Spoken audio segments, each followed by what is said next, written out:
There it is. You. There it is. It's your boys. Boys. Episode 23, Quick Sixer Podcast. It's your boys, Drew Pasley and Pat Artist. Thanks for coming back. Oh, you know? Thanks for having me back. Yeah.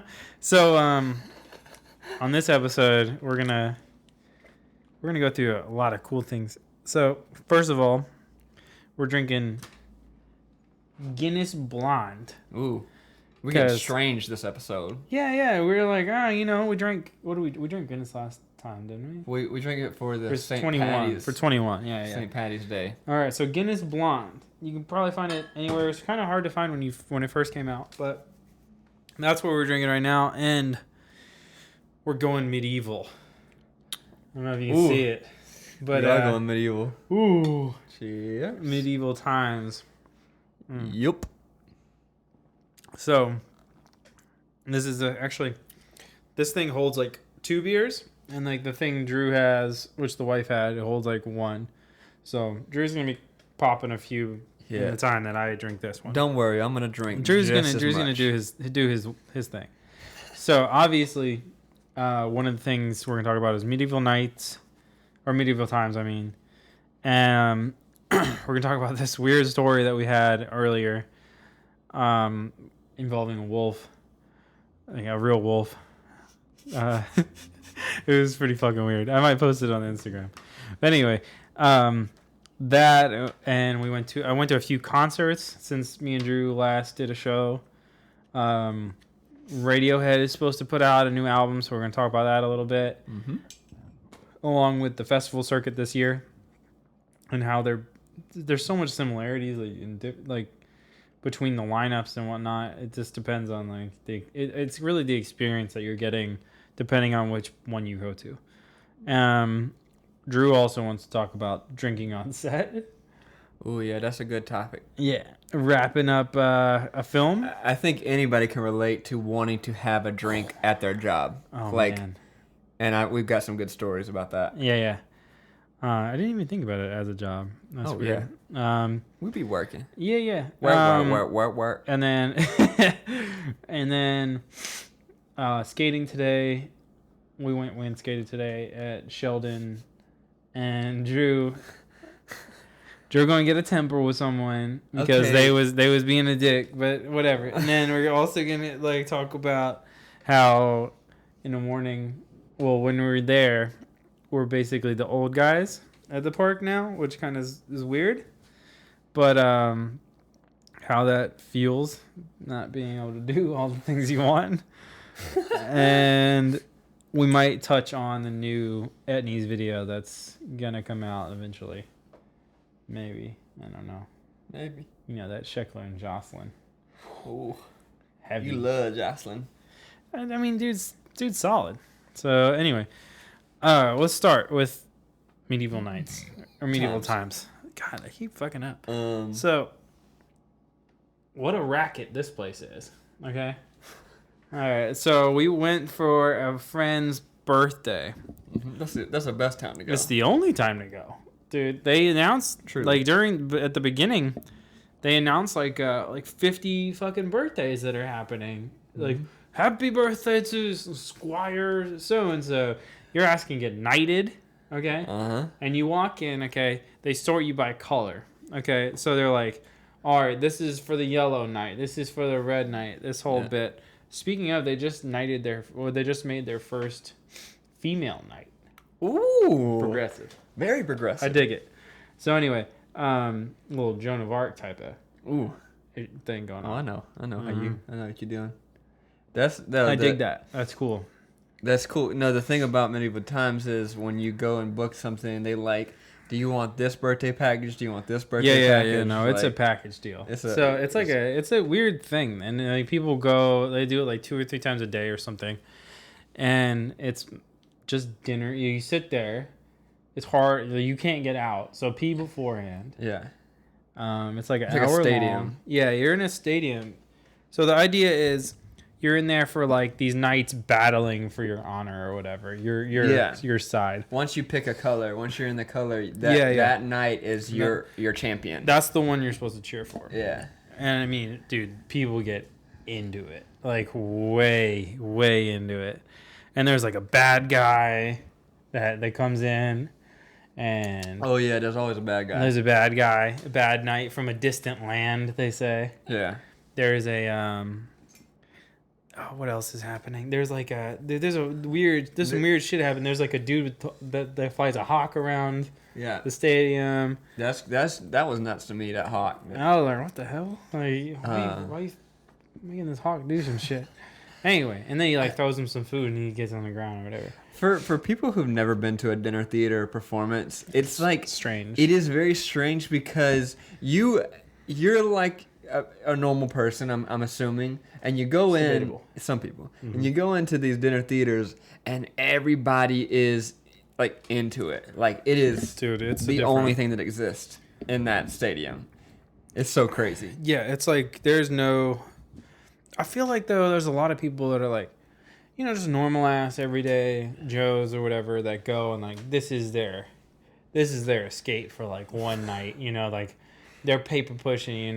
For like a full They're saving up that half a year for this shit, and then they go and they're like, man, if Yellow Knight, who's our Knight, don't win, I'm killing someone. Ooh. Bring it to the parking lot.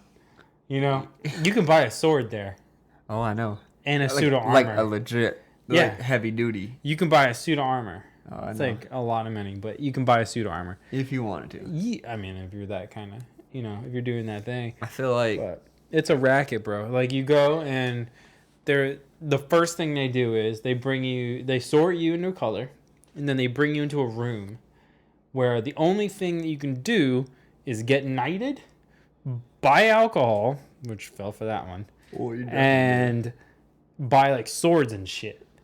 So I was like, I ain't buying no fucking sword. No way.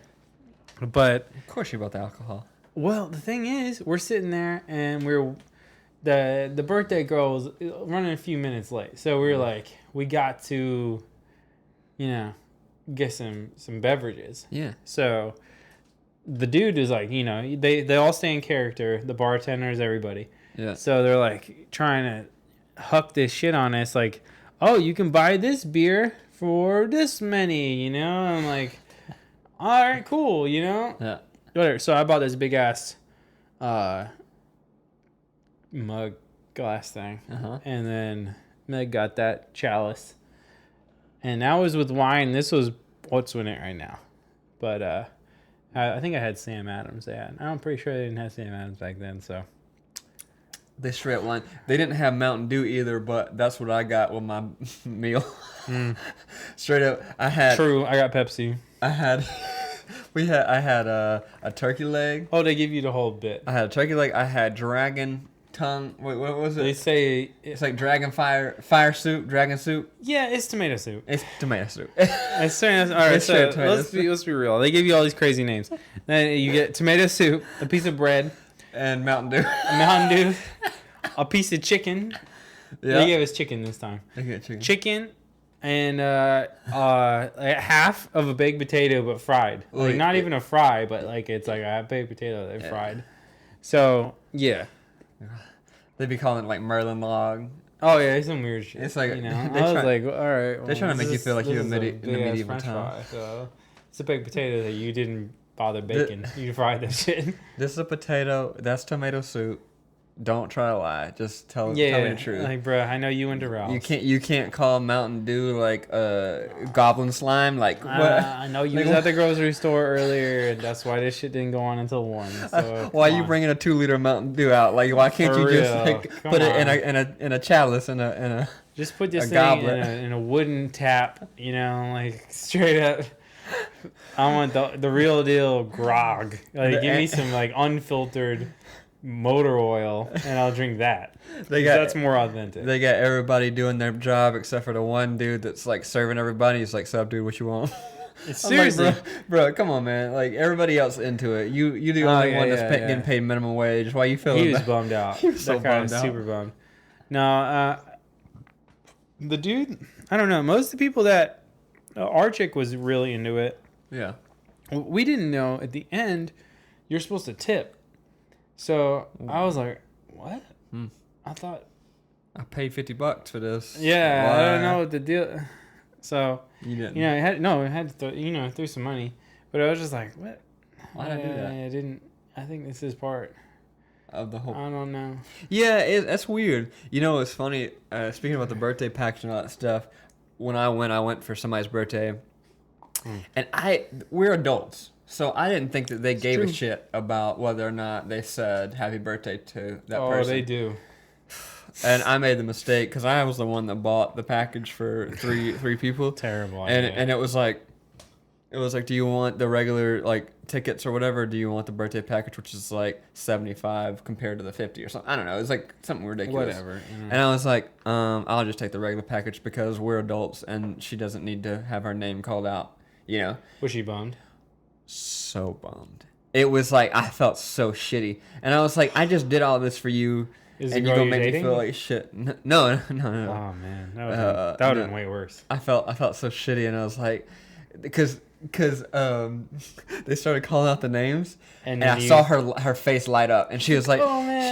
she was like, oh, I can't wait till they call my name, and she's like doing this whole number like waiting for everybody to notice it's her name. Like nobody gives a fuck. No, nobody is remembering the name after. There's not a birthday section. No. No. So as soon as they got done, they were like, "Oh, they forgot me," and I just went, "Yep." Straight up lied to her. Told her I didn't. Told her I thought that I had signed up for that. So if you listen to this podcast, I'm sorry I lied to you. I'm not, because that's a great story. So good job on that, Drew. Terrible job, actually. I'm a horrible friend. Yeah. I go to cheap route. Ah man, is it? Yeah, it's a time code. Okay. Shit. All right, cool. So, anyways, medieval times. It's something else, man. Like, it does its thing, but I don't know. I don't know. I think it's one of those one time, one hitter quitter type of deals. Yeah. I'm not going again, probably. There's a pirate one though. I might go to that. Yeah, I was just going to ask you if you were going to go to any other dinner theater. I mean, there's a ton of them, but the pirate one seems interesting. I want to go to a mystery dinner. Ooh. Solve a murder mystery. Ooh. That'd be fun. No, I was going to say, don't they do that at Magic Castle, but no. No. But anyway, that place is dope. So, speaking of doing this and what we get from it, you want to talk about drinking on set or I do. Drinking at the job, as they say. Which I don't know. I don't think it's... I mean, I know it is, but like in some cases, it doesn't feel like a job. And I feel like if you're doing what you like, it shouldn't feel like a job, Yeah. So I guess it is a job all the time, but sometimes it doesn't feel like it, Yeah, I mean, technically, if you're doing something, you're making money as a job. But that's true. But what Pat's saying is, it's like it's a hobby for us. It's something that we enjoy doing, so it doesn't feel like working a 9 to 5. What I'm saying is like I got money for chopping wood before, but I was having beers, and that was perfectly acceptable. See, that's acceptable.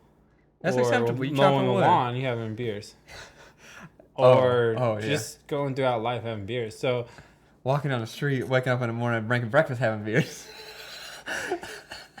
He didn't know anything about that. Yeah, I don't. Oh, telling on himself. Yeah. Right. No. So recently wrapped. A feature that I just so happened to be a lead in, which is awesome because I have done a lot of acting. I've done a lot of projects. I've been in feature films. I've been in short films. I've been in TV pilots. I've been in commercials, but I've never been a lead in a feature film. This was a first. All right. So first go. You start. The one thing about acting is you start getting into your character, especially if you're your character for like a month. You start getting into it. And we talked a little bit about falling in love on set. That was the movie, Yeah. Same thing. Same thing. So you start getting into it. So we had a dinner scene where we were all drinking wine. And it's a good story. What we do in the movies is we replace wine, if it's red wine, with grape juice. I mean, it's just... Because you'd be fucked up. Yeah, because we're doing several takes of several different people's coverage, and everybody's drinking every take. You have to do it. And so, even one girl had to chug, grape juice like 5 times at the very beginning of the scene, and she was just like, she felt real sick, and it was just like we had to water her grape juice down, and it was weird. But so anyway, we had real wine bottles, and we just dumped them out into a Brita filter without filtering it, just like in the pitcher, and put grape juice in the wine bottles and use that to pour. So I found the Brita filter, the pitcher of wine. You were so excited. Oh my God. Like nobody saw me find it either. You were just like, no PAs, no nothing. We're literally 45 minutes to an hour into a 6-hour rest of the day, right? Okay. And I find the fucking wine. So you're like... And I grab my wine glass that I have filled with grape juice, and I straight up dump the grape juice in the sink and pour myself a glass of wine. Oh man! So I started sipping, like, you know, it's not gonna be a big deal. So after a while, like once you have one glass of wine, it's not really something you can stop. Like that's the thing though. It's like one beer. I'm really just gonna have one? Nah, you're not gonna have one. So as the takes go on, I progressively am getting more and more drunk, and this is probably the most unprofessional thing I've ever done. But at this kind of scene, I thought that it didn't really matter whether or not I was drunk, and it was kind of more fun. It's going to be more fun for the audience to see me progressively like throughout the scene, because we shot it sequentially. So like, okay, so you're gradually getting drunk. Yeah, it's okay that I was gradually getting drunk. Okay, and so as I'm going through the scene, and I go back to the kitchen and get more wine, whatever, and so like after probably we got 2 more hours left to shoot, and I'm toasted, just straight up, you know, drunk. And I see the director, and she's like, she's stressed out about something, and she's trying to figure out the shot. And I like told to myself, I was like, hey, you want some grape juice? That make you feel better? And I went to hand her my glass, and she was like, what? She looked at me like I was crazy, like, what? Wait a minute. And then she realized what I was saying. And I was like, here, take a sip of grape juice, because we couldn't let the producer know. Me and the director were kind of on the same page. We don't give a shit. We just wanted to get drunk all the time. And she took a sip, and she was like, oh my, where'd you find this? Because she didn't even know where it was. So she went and drank, and for the rest of the shoot, we were getting drunk. And then by the time we wrapped that day, we were just we were so lit that like I don't even remember filming the last like few takes. That's how bad it got. Oh man, you was super faded. It was so faded. I've taken shots before, like on set, you know, just kind of whatever. Yeah. I mean, it's kind of common to have alcohol on set, like especially for like the last day. Like that's like a super common thing. Yeah. But yeah, I mean, I can't say that I've never had a beverage or two. Or a few at a work function. So, I mean, I'm already assuming that you've had drinks, because it's very common. It's not like it's a Pat and Drew thing. No. It's a common thing. But like, is there a crazy story from one of your sets? Obviously, don't say the set, but like, well, it's gonna point it out if I do it. But there was this one particular. One particular show I was on that happened to be sponsored by a beer company. Oh. Or actually two beer companies. Oh. Because they promised to use their product in this one thing, and that actually never came to light. Like they were like, oh well, you know, we don't you know need it, or something happened, and then the beer was just sitting there. I'm telling you, I had to move a pallet, and when I mean a pallet, I mean like some shit you put on a freight truck. Oh, of beer. That's like 100. Like a pallet's like 120 beers. Like, no, I'm talking. I was like, yeah, it was probably more than that actually. Yeah. It's probably like a good 50 cases of beer. Okay, so the funny thing about this was like, it's sitting right next to the production office the whole shoot. Whole shoot. And that's where you are. Yeah, the whole time. So anyway, no. I was just like, man, this shit's warm, but But if I bring it home, it could get cold. Ooh. But anyway, I love that logic. Right? I was like, man, I was thinking long road. You know? You thinking about the benefit of everybody's benefit. Like you trying to like really make this beer work for everybody. Mm-hmm. I understand. So that ended up happening though. That at the end of the shoot, they had to get rid of it. Right? So they're just giving cases away to people. And of course, you were a front runner. Well, I feel like you let everybody know on set that you love beer in the first place. So the fact that I don't know. I tended to do some things on that set that were good character wise. Like there's a bar right next to where we were shooting, and a lot of the producers used to go there and get real faded at night. Oh. And I was homies with some of them, so I'd be like, "Well, do you need a ride home? I can drive you home." So they were like, "Oh, here's this case that I just took from the pallet over there." Drive me home. Here's some beer. Yeah. So all right, cool. So that happened a few times, but the last day of shooting, okay, we're there, and it was a known thing. The whole cast, the whole crew were all drinking. Everybody. All of them. The fridge had it. The coolers had it. It was a long day. I can imagine. So 12-hour day. Anyway, so yeah. So we're there, and I was homies with one of the he's higher up. But anyway, homies over there, and then I walk in, I'm like cleaning up some whatever, and what this dude didn't know at the time was I had like 1 or 2 beers already, because I was on a post outside and it was cold out. And I hit up one of the other dudes and I was like, "Yo, can you go ahead and snag me 2 brews and bring it out here? I'll just Yeah. And so that happened, and I was like, "All right, this is rad. All right, I'm a little bit warmer." That was survival. Okay? Yeah, you had to get the beers to survive. I understand. Okay, so that was survival. But then I walked in because I switched out of the post, and I walk in, and homie's like, "Hey, come back in the talent tent."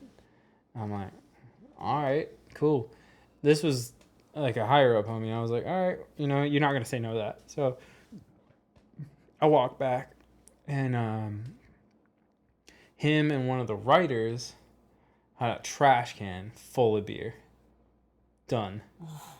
Trash can, dude. I'm like, "Whoa. Looks like you guys need some help."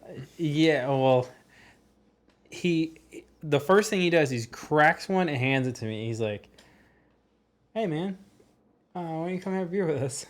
Like as I walk in, I'm like, Pat never said no to that. "Oh no, you can't say no to the boss. He's my boss." So I was like, "Well, if you're pulling my leg, whatever."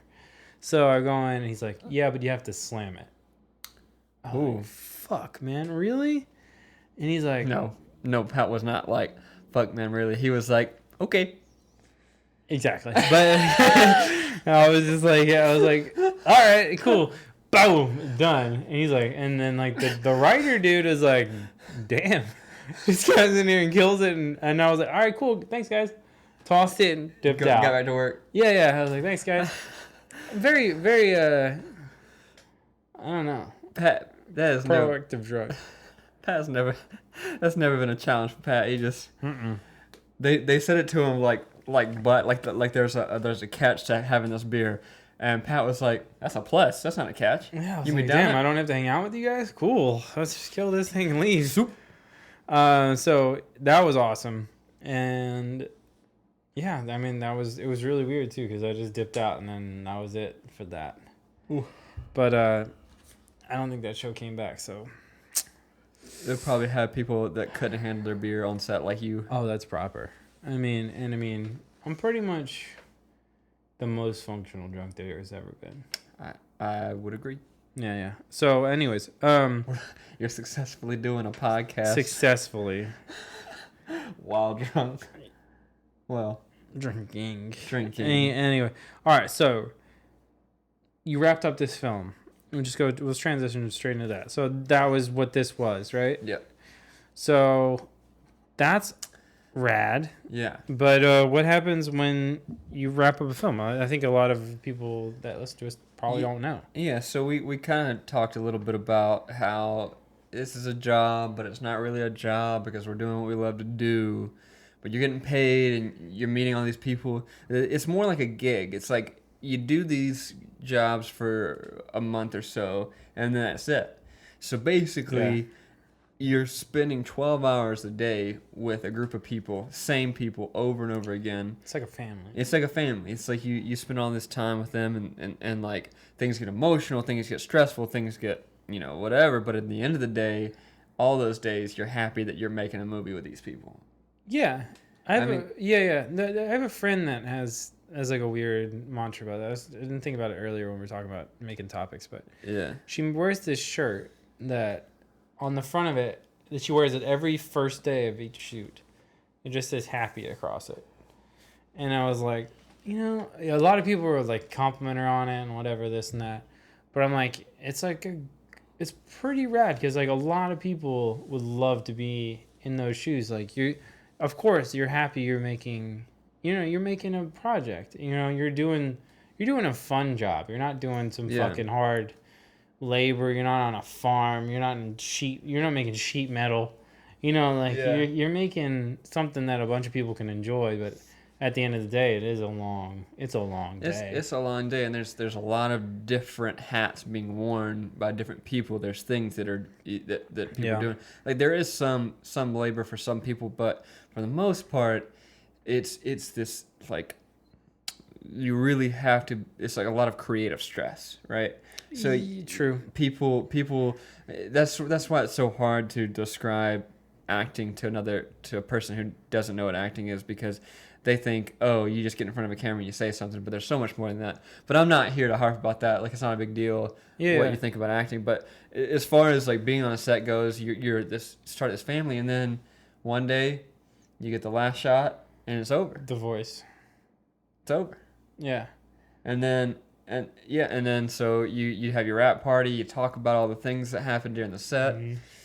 You laugh about things. You say your goodbyes. You become Facebook friends, and maybe sometimes you'll work with them again on another project. And I've been fortunate enough to do that with a few people. But most of the time, that's the last time you'll see that person. Nothing's ever the same. Yeah. And it's bittersweet because you work so hard to like tell this story, whatever the story is, or do this thing, and then it's over. Your job's over, and you're moving on. So I don't know, and it's just like you know that it's a weird mental thing because you're getting into that every single job. You're about to meet a good friend, but whether you hang out with them or not after that is totally up to y'all. Yeah, it's probably not gonna happen. It's probably not gonna happen because like everybody has their lives and everybody has to get to the next job. Because for us, it's like we do a job for a month, we get paid a lot of money, and then all of a sudden, what's next? Yeah, it's a weird thing too, because like we were just saying, it's like a family, but then it's like when you're done, that family not only dissolves, but it's like, all right, there's a few people still intact, like of course, like the people take it to the editing process and do their whole bit with that, but the whole production side is just boom, done, like we're gone, and like you do run into some people, and I've run into tons of people I've worked with because I've been out for a little while now, so it's like, yeah, I know so-and-so is doing whatever job, or I know this person's doing this, or they're traveling, or this person's, in Europe, whatever, it's cool. But it's such a weird thing. Like, it's probably the only business that does that. Like, they have, like, it's like having an extended family. Yeah. It's like everyone's your cousin, Yeah. And you kind of have these family reunions every now and then, but then you're just like over it, and then like, some cousins you fucking hate, and like you for a fact you do not like them, Yeah. And it's not like you haven't spent time with them enough to not know that. You spent a ton of time. Man, that is the absolute worst when you get on a set and there's somebody that you don't like. because you know you got to spend so much time with that person. And the thing is, I mean, being a working professional in this industry at all is a blessing. So, sure, you're going to be like, fuck, that sucks. I got to work with this person. That's some bullshit. But you're not going to do that. No, so. you're not going to really worry about it, because in the end, you're doing your job regardless of if you get along with everybody. You do your job, you do it well, you be nice. That's the one thing that a lot of people are not doing on set. They're trying to like show their rank and show that they're better than people. Dude, that's the worst fucking thing to do. Like, as long as you have a good attitude, you're going to get more work. Am I right? Yeah. Oh, absolutely. I mean, I work a lot. Exactly, because you get way too happy on set. I'm way too happy. And I mean, it's cool, though. And anybody who's listening to this who is in the industry, be nice to your PAs. Ooh. They bust their fucking ass all day. They do things without questioning. They do. I've seen people do illegal shit without questioning. Like, straight up illegal. Mm-hmm. And they're just like, all right, cool, yeah, it's part of the job. Part of the job, I'll do it. I've literally asked me to do it, I'll do it. I've seen a person literally clean up human shit for a job. That's the worst. No, that is literally the worst. But yeah, dude. Be nice to your PAs. People work hard, and then they have a few of these at the end of the day. You know? Yeah. That's what happens. So, wrapped up that thing. That's awesome. You got a few things going on right now. Still working on her side of the bed with Brennan Woznicki. Oh yeah, with our, I was gonna say our Quick Sixer alumni. And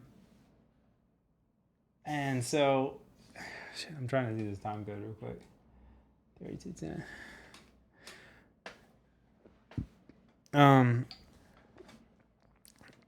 The end of the day, you feel kind of old and tired because you're working so fucking much. So recently, I got to go to a few different concerts, right? And I wanted to talk about being the youngest person at an old person show. Yeah. Okay. And it's kind of weird. So I got to go to this Bruce Springsteen show, all right? Which is dope. Springsteen puts on a good show. Yeah. But it was just like... Old people? Yeah, well, yeah, dude. And, I mean, I wanted to talk about more about how some of these older bands have, like, a crazy cult following. You know? Like, I don't know. I don't know if you remember back in, like, Bonnaroo, like, Fish and... all the dudes from Fish, like, you know, whatever, all those dudes, and, you know, like, Grateful Dead still have a huge following, some weird reason. Yeah, they get on them old 70s peeps. That's what I'm saying. Like, these people that were around at that particular time, like, late 70s, early 80s, or just 80s, just have, like, their craziest weird following. Like, I saw, like, 50-something-year-old women just jumping, screaming, just being the most excited in their whole life watching this show. I was like, what the hell is going on here? I don't know. It was one of the weirdest things I've ever seen. A great show. Absolutely great show. But I was just like, what? The crowd fare was almost better than the show. I was like, this is nuts. I know you as people watching. Oh, big time. And we had a great seat so I could see everybody. I know you could. Mm-hmm. It was weird. Super weird. Oh, fuck. The only thing I remember, I've been to a Shania Twain concert. I tell you about that? Mm-mm. There had a lot of old people there. I was a little kid, though. There was a lot of little kids, too. Mm-hmm. And I swear to God, she winked at me. You know I had that Shania Twain poster on my wall when I was a kid. Did you really? I really did. I grew up in the South, bro. I know you did, but... It's okay. It's okay. No, it's not. It's really not. Doesn't she sing that song? Who's yeah, of course she did. Of course you did. I don't know. How the fuck am I gonna know this? Under. You never know some Bruh, don't even play with me and no. Bruh, okay. I'm not even gonna say it. Let me tell a story on you, Pat. Pat. No, you're not. On the way to get these beers. Oh yeah. Go ahead and get me on this one. Started listening to Linkin Park. Oh yeah. And was so hyped on it without even like questioning me whether I thought it was hyped. I didn't give a shit. He was just like, "Oh man, I love this song." It's straight up Linkin Park. I'm like, "What? What?" I didn't give a shit. And he was like, I listened to this whole album when it first came out when I was in high school, and I said, there was no doubt in my mind that you listened to this album. Oh, dude, when it come first on, came out. Don't even play. And I never got into it because I think I was at the part of my like skater emo phase that I did not want to get into anything that was popular. Oh, it's for sure skating. Oh, but you didn't care. You loved Linkin Park. Like that was your anthem. Oh, dude, when Hybrid Theory came out. Oh yeah. Oh my. I was like, I was in middle school still. Oh, when Hybrid Theory came out, I was just like, man, this shit fire. That's what I was thinking. Oh, bruh, come on. Look, okay. I think. What were you listening to in 8th grade?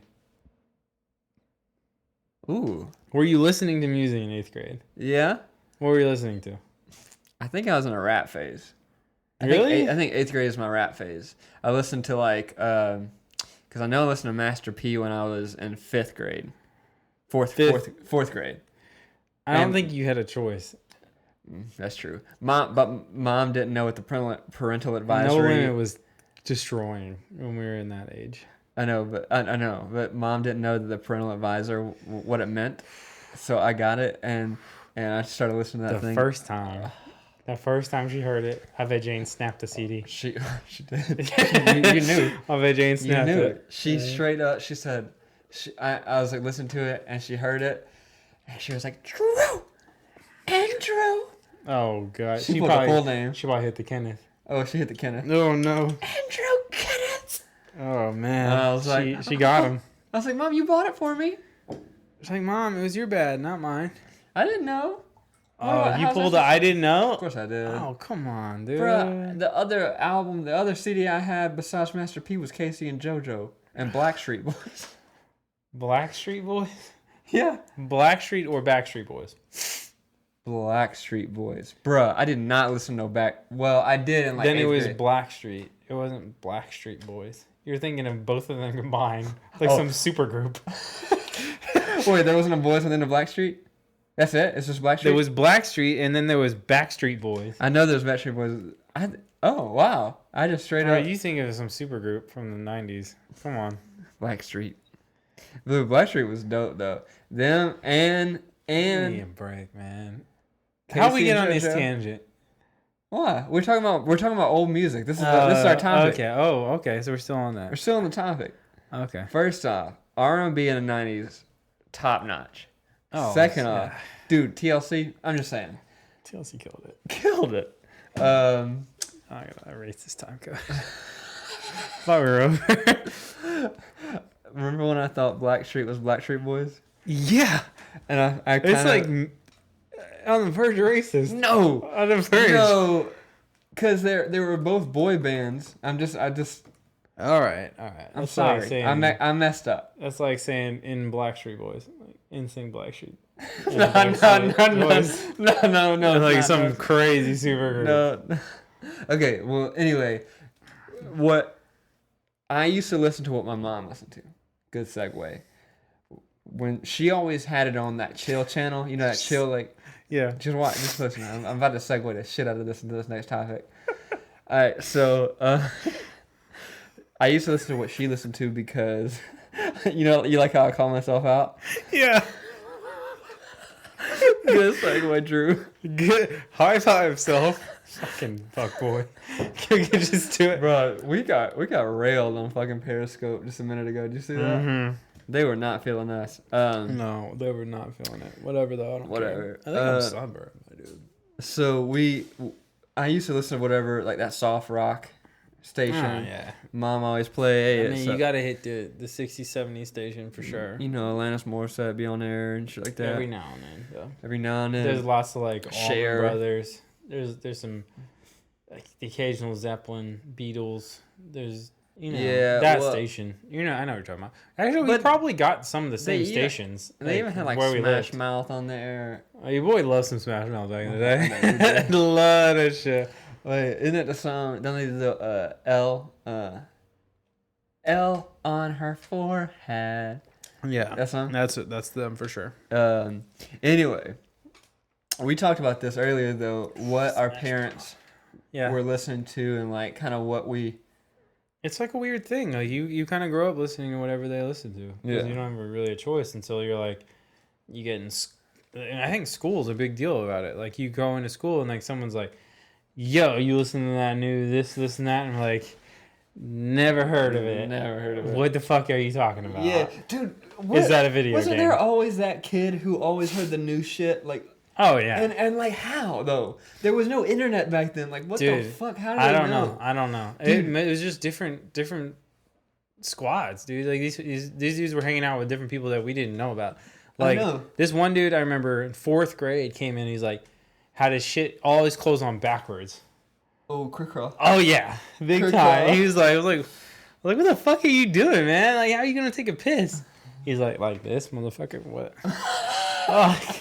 Undo his shit. He literally got sent to the fucking office, the principal's office, to switch his clothes back around. Oh, that's hilarious. I was like, what the hell? Like, what is this? And then he explained it.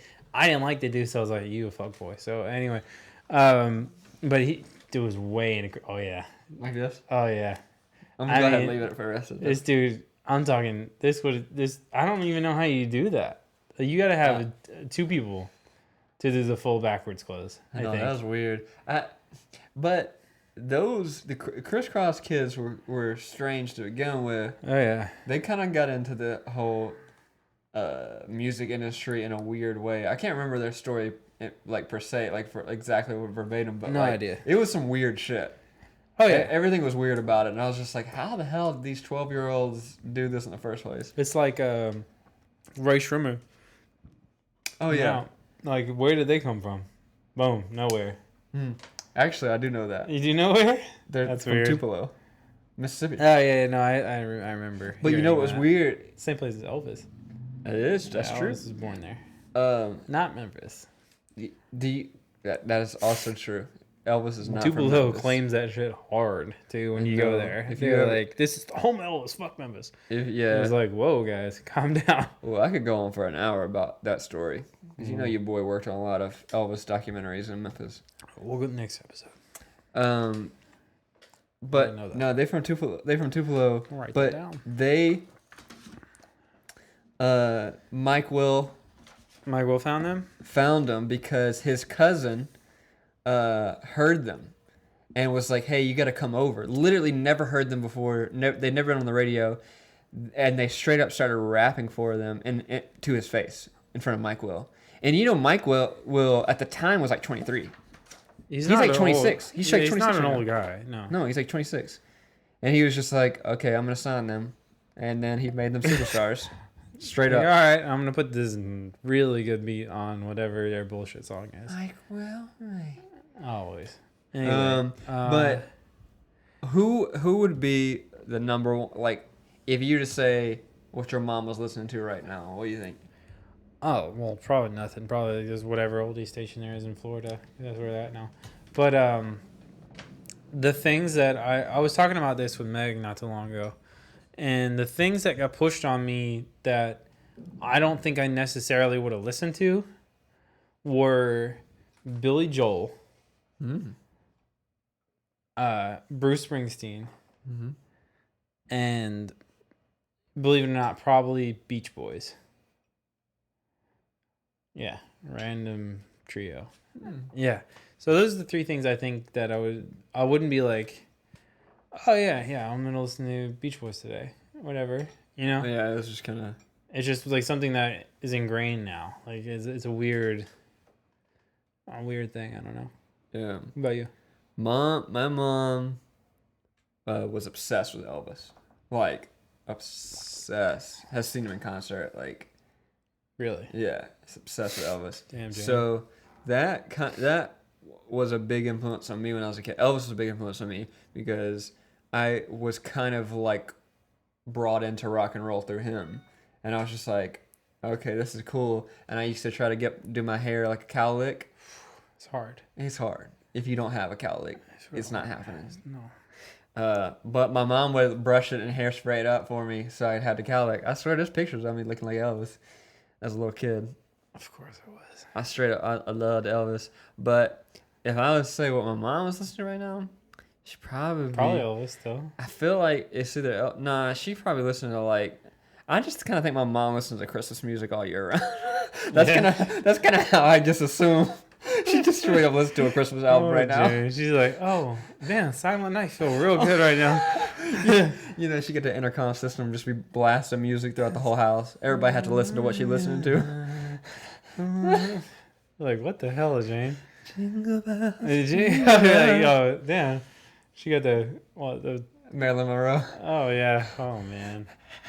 She got like some kind of weird Rat Pack old singers like super collection of Christmas music. Oh yeah. Oh yeah. Okay. So all right, let's just end it on that then, because that's a lot of old people. We ended in that topic or ended the podcast? No. Just a topic. Yeah, let's end it on just that. a topic. All right. So Jane, hit us up. Tell you if you're listening to Christmas music all year. Hey Jane, could you hit us up real quick? Hey Jane, hit us up. She don't listen to the podcast because we say the fuck too many times. She said that. Yeah. Did she say the fuck? Because that's the greatest thing I've ever heard. Yeah, she said that. I didn't say that by accident. All right. So one thing I wanted to get into like some other weird stuff, but I want to talk about this liquor store that we went to. Okay. So me and Drew were gonna go get some beers. Of course. Yeah. Yeah. So we're not doing a podcast. We're getting beers. Yeah. So we're either getting beers or going to skate or working on some project. Anyway, we go to this liquor store, and I guess you could say it was Deep Valley, probably. Mm-hmm. I guess that's the most accurate. And what time was it? It was early because we went to go skate. Yeah, it was like 10. It was all right. So it was like 10. We walk in.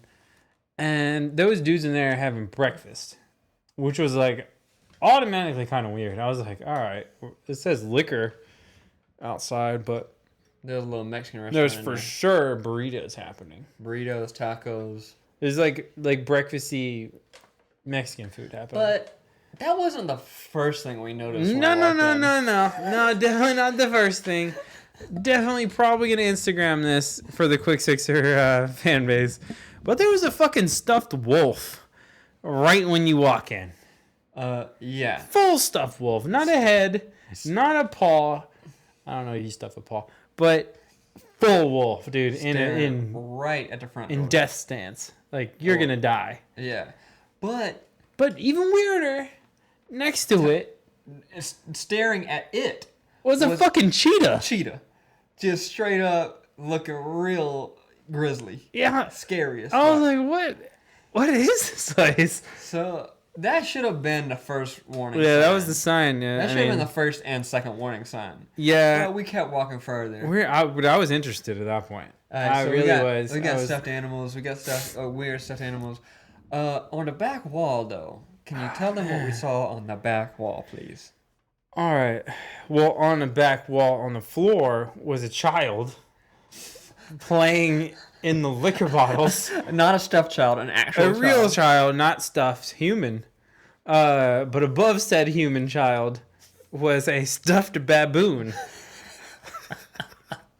I wish I could make this up. First off, how do you even get a baboon? All right, let me just say that. For real though, how do you get a baboon? Okay. How do you get a cheetah? I'm going to say one thing. If you have all these different stuffed exotic animals, it means that you have gone to a different country somewhere or somewhere where these animals are easily huntable, and you've been hunting. And I feel like that's for privileged rich people. This place did not look privileged. Bruh. no rich person has ever been in that liquor store. No. That was the dirtiest, scummiest place I've ever seen in my entire life. And we still bought beer there. We still bought beer there. But we fit right in. I walked in very comfortable. Oddly enough, the cheetah made me pretty comfortable. The cheetah. It's like, all right. I touched the wolf. It was very soft. Did you? I touched a wolf, stuffed wolf before. It's some weird office. And I was like, this is oddly soft. Very fluffy. Just like Oscar, only huge. But, I mean, to see those exotic animals... I was kind of weirded out. I mean, because... There was a lot of other shit in there, too. Being from the birds. South. Birds. There was a raccoon was in there. Full raccoon. Yeah. See... it was really weird. Being from the South, though, like, I've seen a lot of taxidermied animals, like stuffed animals. Yeah, for sure. And my dad has a bobcat that he killed. I swear to God. Okay. And he has, like, deer head, stuff like that. All right. If you haven't seen a deer head living in the South, though. Yeah, exactly. It's a common hunting trophy, like, of course. Pretty sure there was deer head in there.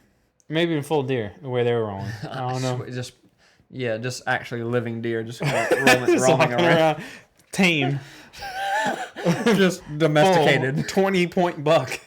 Just walking around. The fucking moose in there. It's got a damn buck bowl to eat its food from. Like,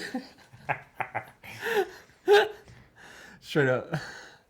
For real though, it was by far the weirdest liquor store I've ever been in. It's like, at what point did they say, okay, we want a liquor store, we want to do this, we want to make a living out here in LA. How are we gonna decorate it? All right, every animal in National Geographic, we're gonna stuff them. Have you seen a cover of National Geographic? That's what I want. And that was some dude's vision too. He's like, he's straight face as fuck. He's like, man, I want every animal on the cover of National Geographic stuffed, full body, not just the head. Like, I want a baboon. What's that look? I hope people will watch YouTube see that look you just made. I want a cheetah. You gonna get me a cheetah? Damn. That's what he said. You a kingpin right now. I know it. That liquor store owner a kingpin. He smashed me with a 40. That guy. Oh. That guy that was just impersonating. I know. Well, one thing I wanted to say about him though is he's a G. He a G, but like the decision, would it go from, hey, I want to do this, into like, I want to be different. I want to be better. I want to have a unique store. No. But the problem with the taxidermy animals is the awkward placement of everything. Like, you walk in and you get a death stare from a wolf. Like, it is not welcoming. Bro, you you gotta be fucking like tough skinned to walk into that liquor store and buy something. Because honestly, I'm sorry, if you faint a heart and you walk in, you walking right back out. Dude, we walked in straight up. I go, oh. Did I not say that? Seriously. I opened the door. I was like, oh. All right. You kept going. I didn't even notice the cheetah until we walked out. I was like, damn, there's a cheetah right here. I took a picture of the wolf. That's the first thing I knew, was a cheetah just butted in my face. I saw the raccoon be like, dude, what are you doing? What is the raccoon doing? He's saying, I feel like you caught him when he's like in the shower, you know? Yeah. But dude, that was the weirdest liquor store I've ever been in, by far. And it was expensive. Oh, it was expensive too, and that bummed me out. Plus, there was some weird shit, but there was weird shit in the parking lot too. How about that fucking U-Haul truck full of tires? Oh yeah, just open. That's a weird thing about Deep Valley, is that there's like a bunch of like chop shops and like weird auto part shops. Yeah, I feel like in the parking lot of that liquor store. Oh yeah, there was just a shit ton of like loose tires just kind of hanging out, like not even on that lot where those. But they were in a truck, in a U-Haul truck. Well, like, dude, this shit is like Grand Theft Auto in real life. Like, that's what I think that was those dudes live here, you know. Yeah. So, like, I think Deep Valley was the inspiration for Grand Theft Auto 5. Oh, yeah. It had to be. They were just driving around one day and were like, wow, this is going to be our next location. You haven't played Grand Theft Auto 5, have you? No, but I know it's all LA. Yeah, you know there's Pershing Squares in there. Yeah. Straight up looks exactly like Pershing Square. Really? It is the craziest thing. Pershing Square is also in Tony Hawk 2 or 3. It's yeah, 2. What's crazy is, like, living next to it and then seeing it in video games. It's weird. Like, you see a lot of places in LA in movies, and you're like, oh, I remember that place. Like yeah. Like that bridge on Pasadena is in Chinatown. Yeah. Like, that's in the movie Chinatown. Yep. And, like, I mean, there's all kinds of shit. Like, that diner in Hollywood, like on Fairfax. The one right across from MACMA. Yeah. The one in Pulp Fiction. Pulp Fiction. It doesn't even. It's not even a real diner. It's not a real diner. It's just a It's film a movie diner. studio diner. It's weird. But there's some weird shit. No. Fucking. Anyway, yeah, man. That place. I don't even know. I don't know how we can go much farther with that place. It's something else. Speaking of weird places, unless I got a funny question we can close off on. Have you ever been, like, first off, you didn't really get to go out much in Memphis. No, but unfortunately. But have you ever been into a bar where you just kind of felt like you didn't belong at all? And you were like, no, actually. No? No. You never like shit. You never like, oh shit, I'm not. Well, I've walked into a place and like felt kind of like vibed out a little bit, but only because I was like not the local there. Yeah. Yeah. But like not same feel. Yeah, but I mean like when I walk into a place, I don't know. It's a weird question. I don't know. I feel like when I walk into a bar or somewhere, some establishment where I'm going to have some alcohol, I feel like there's genuinely a want to be friendly. When I say want to be friendly, I mean like everyone is out to have a good time, but some people are just bummed out, you know? Yeah, because they're there to get away from their life. You're there to like enjoy life. Yeah, exactly. And I mean like, I feel like that's the vibe I tend to hit a lot. It's like, I'm always about having a good time. Yeah. So when I run into these people that are bumming me out, my bum out circle is quite large. Oh, no. And so like when I get bummed out, the circle around me, I feel like I make it toxic with just bumming out everybody. So that kind of sucks. But walking into a place, it's genuinely like, I don't feel like vibed out or anything. Okay. Well, I've been to some southern bars that I would love to go to this place. It's rough. Especially, like, first off, even if you go into a bar that is not, like, doesn't cater to your age range, that's awkward. That's really awkward. Like, when you walk in and everybody's about 40, that's real. That's when you're in your 20s. Yeah, when you're in your 20s and everybody else is 40, and it's like, oh, shit, what did I do? And like, there's always that one dude that's already drunk who wants to like talk to you, but all he wants to do is like patronize you and like. Yeah. He's like, why the fuck are you in my bar? Yeah, bruh, there's so many sketchy. Like, for me, well, I moved to Memphis. I found my circle of bars that I go to, and it's like all the people that I like to hang out with or whatever. Mm-hmm. But then like you get older, and you go back home. Like I go back to Mississippi, and then our friends would go to a bar. The closest place to go to would be. Where all of the local Wiggins people would go. So, Country Bumpkins. Oh, like this is like not even a real place. It's like a barn or some shit, probably. Dirt road. Yeah, you could say something like that. But it's a real bar. It's just that the people that went there are Country Bumpkins. They live there. At the bar. And they have a house there. Never in my life have I been a Country Bumpkin. No. And everybody can know that. Everybody can see that. Bruh, you're the rich kid in town. I wouldn't even say that. I just didn't fit into that circle. Like, I didn't... You wasn't... I mean, I was saying... You weren't rocking, like, this super brimmed cap with a fucking fish hook. Oh. You weren't that guy. Guy Harvey, sure.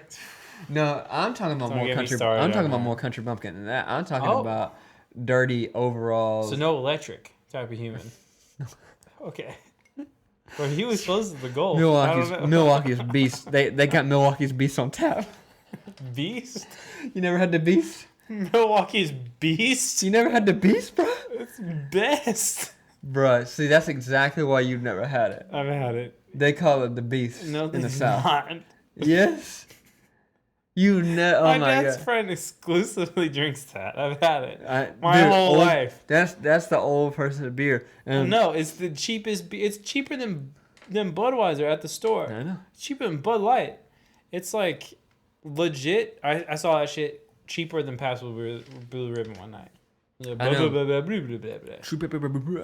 Yeah. I saw it for like it was like a 12-pack, $8 or something, $6. That's what my dad used to drink. Like damn, you got 50 cents a beer? That's insane. Couldn't do it. I told you about that 18-ounce beer case I bought one time, right? For $10.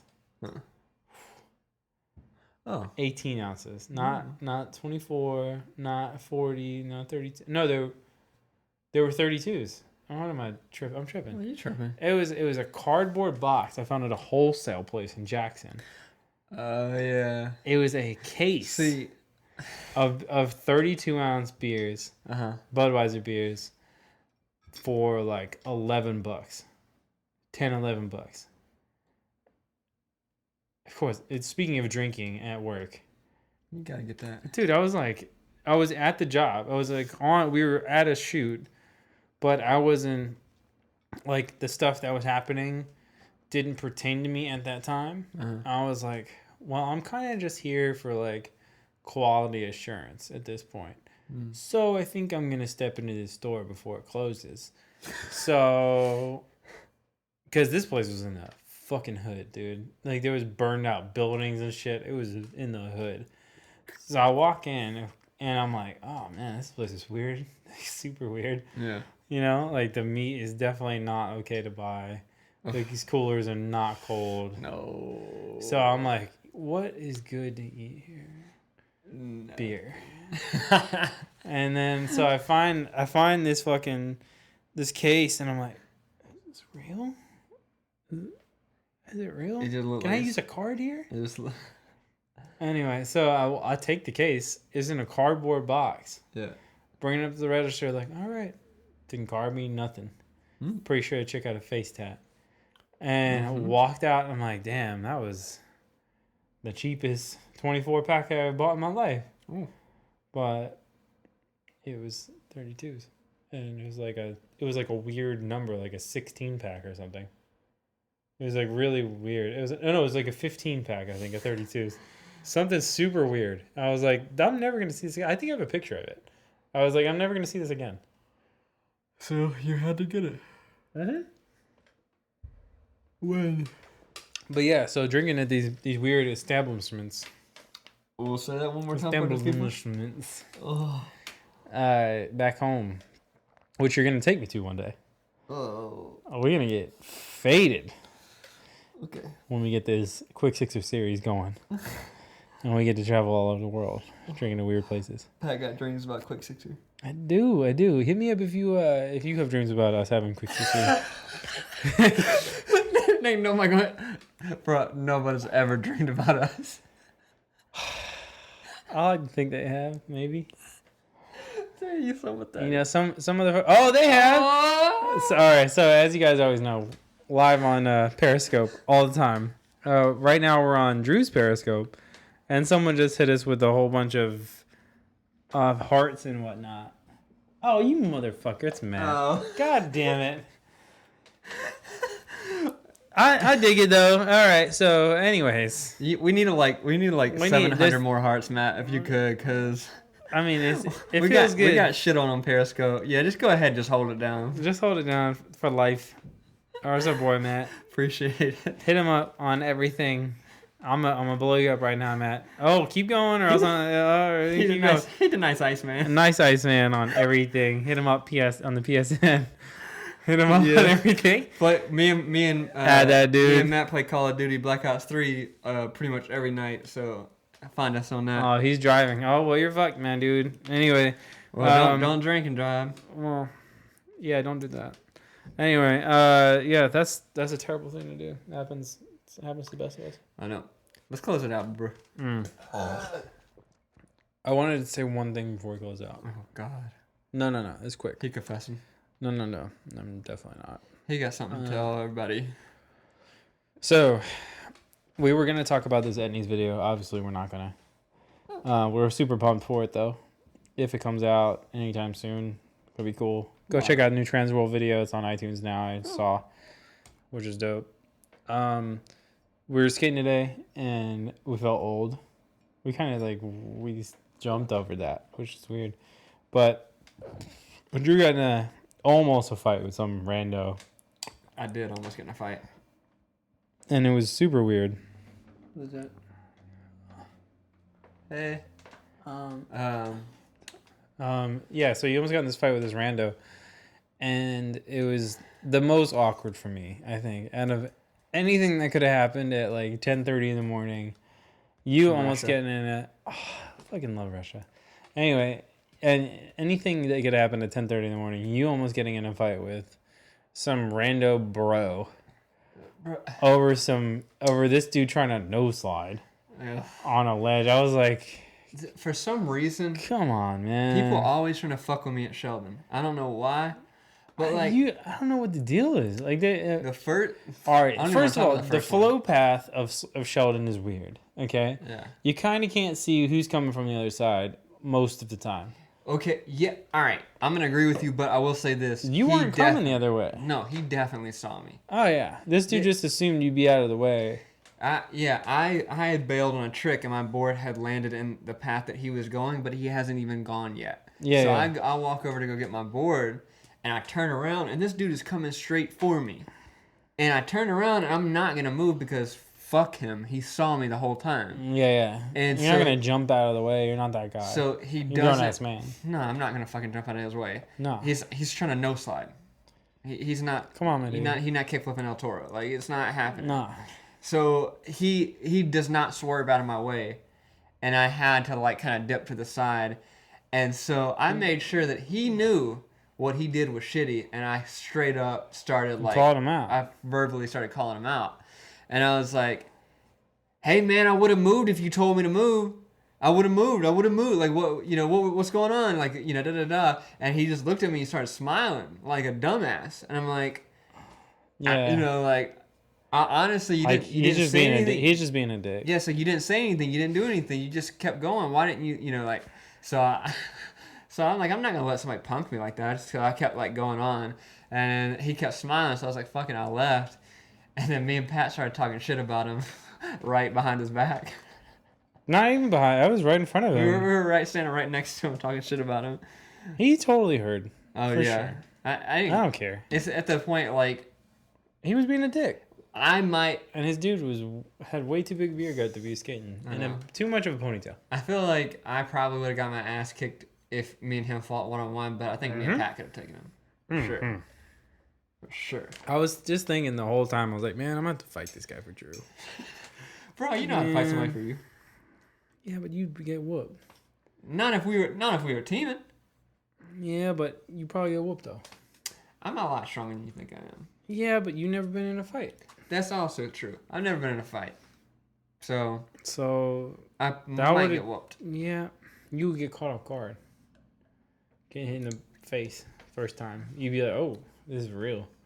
I don't know. I handle pressure pretty well. I feel like... Yeah, but it's a different kind. Honestly, I'm not going to argue that I'm an expert fighter because I'm probably not. But, I don't think I would get, whooped by anybody unless I just get overpowered. Yeah, it'd be rough. Man, I never want to be on the ground and let somebody beat the shit out of me. That's the worst. That's the most embarrassing thing I've ever seen. Is somebody get whooping on the ground by somebody else I know. I'm like, damn, bro, I can't even look at you the same no more. You straight up best friends become enemies because they got beat. No, not even enemies. Just he's like the stepchild. You just stepped. You just got. Oh yeah, you don't even pay attention to me anymore. It's like I say you was friends with somebody and you knew the dude or chick or whatever that whooped their ass, and you're like, oh, man, really? I saw someone still whooped that ass. I saw two kids fighting when I was in high school. Yeah. And they were fighting, and they took a break, and we got there, and they started fighting again when we got there, and then Took a break. Yeah, they were like fighting before we got there. We drove up. It's like a boxing match. It was so weird, and we got there, and and everybody around was like, "Don't get involved, don't get involved." And we were like, "No, we're just getting to watch." And so they started fighting again, and the one dude was beating the shit out of the other dude, and the dude that got beat the fuck up was talking. He was talking to the other dude like he had done something worth being respected, and he was like, "What? Hey man, so why you talking shit about me? Why are you talking shit about me?" And he's like, "What?" The dude that beat his ass was like, "I don't know." Like he still like would not give him anything. Oh, wow. And I was like, bruh, first off, the dude talked shit about you, then beat your ass. You should just go home. You should go home. Yeah, bro, you're not getting a girl after this. Like, you're sorry. Done. You're done. You should kill yourself. Probably best bet. Just death. No. I don't know, man. Like I can't even. Like I saw this one time. This one dude. All right. So there was this one guy that used to get beat up a lot in high school. Okay, or actually just life. He got beat up all the time, and kind of felt bad for the dude. But like, and it was always one of those dudes like, oh man, don't whoop dude's ass. Like, you can. It's not a big deal. Yeah. It's not a big deal. Don't get off the bus at this stop, which was my stop actually. You told me about this. You told me about the dude that got off at the bus stop.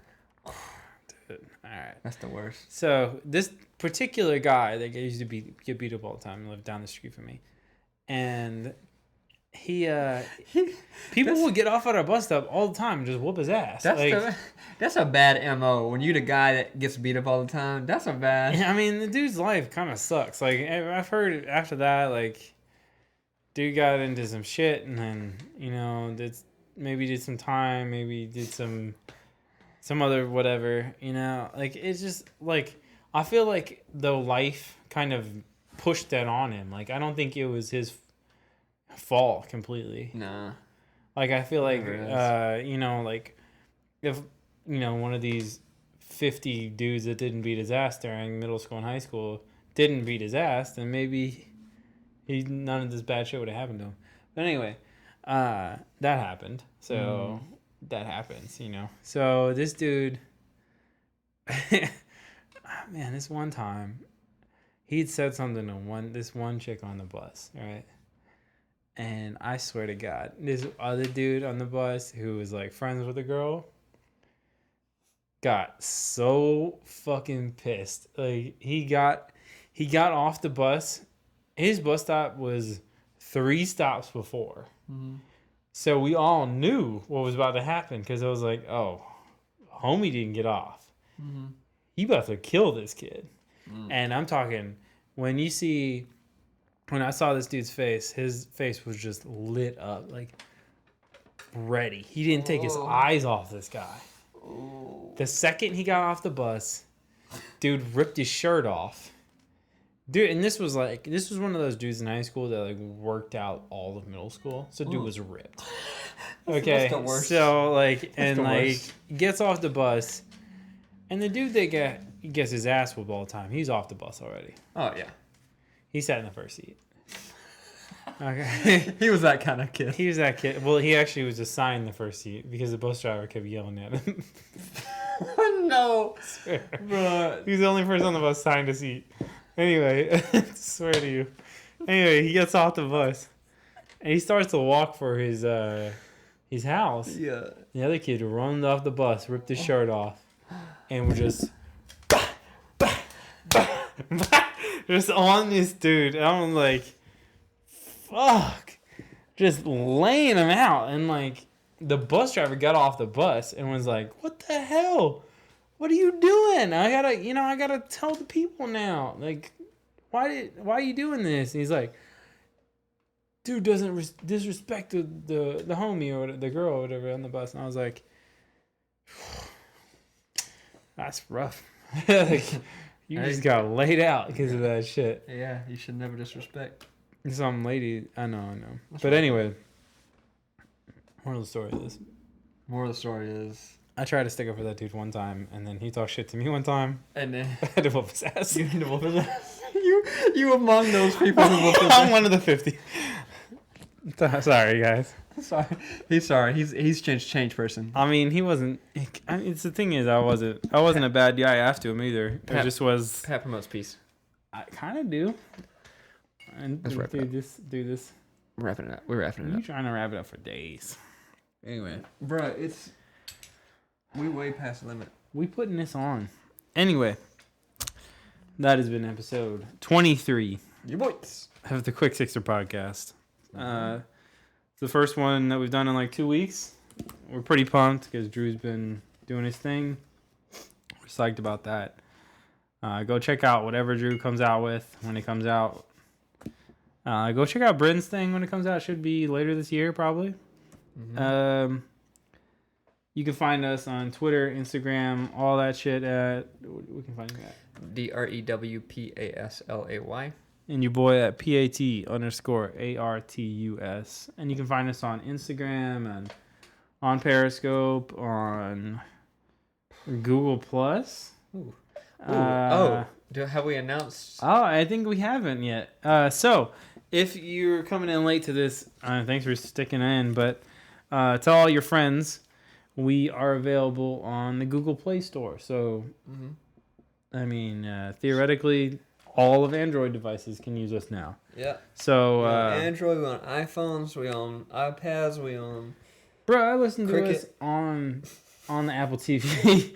Yeah, if you had that Cricket Wireless, go ahead and... You get that prepaid minute? Get that prepaid minute. Go ahead and hit us up. Go ahead and hit us up. We'll talk to you. Yeah. You know, we'll run those minutes down. Yeah, so hit us up. I mean, I watched this on Apple TV the other day. It was really weird. We're blowing up. Yeah, to ourselves. But anyway, it's been episode 23. Thanks for tuning in, Periscope. Love you, Matt. Kicking it. And this other homie that just joined. That's awesome. Check us out on YouTube, too, as well. There's videos for last 2 episodes are going up right now. They'll be up before you hear this. This will be next week, so fuck it. Anyway, love you guys. Bow.